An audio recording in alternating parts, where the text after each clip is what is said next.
So in this video, I want to compare and contrast the Wusthof Classic to the Miyabi Birchwood chef's knife.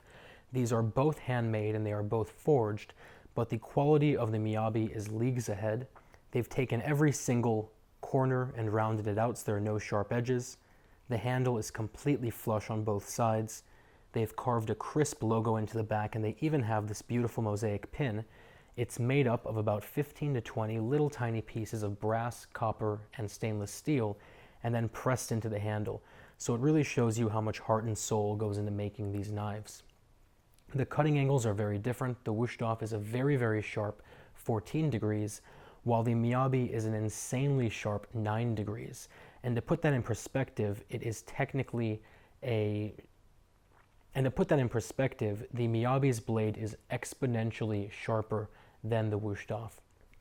The one thing I want to note is that the Wusthof is a traditional shaped knife, so it has a full bolster all the way down, which means this portion right here is actually not sharp, and it does have a tendency to get in the way as you're cutting and just sort of smash into things. The Miyabi is sharp from the tip all the way down to the end, which I prefer and pretty much everyone who uses knives prefers, so that's something you do want to consider. The material used in the knives are very different as well. The Wusthof uses their proprietary steel. It's about 58 hardness, which means you are going to need to hone and sharpen this knife quite often. While the Miyabi uses SG2, it's a powdered steel, very high end, and it's about a 63 hardness. And what that means is this knife, as long as you use it properly, you're likely never going to need to sharpen. Aside from that, you have the actual finish on the knife. It is covered on either side with 50 layers of stainless steel to protect the cutting edge, which gives it this beautiful damascus finish that I hope you can see.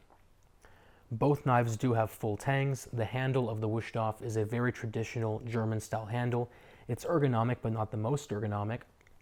And it does use plastic scales on either side of the tang to make up the handle.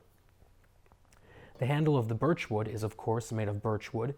It's a wood that was originally used in Faberge eggs, and it looks like a piece of marble when you're actually looking at it. It looks like a piece of wood that happens to be made of marble, or marble that happens to be made of wood, and it really is beautiful. The D-shaped handle also fills in your palm very nicely and makes this a very ergonomic knife and a real joy to use. At the end of the day, it comes down to personal preference.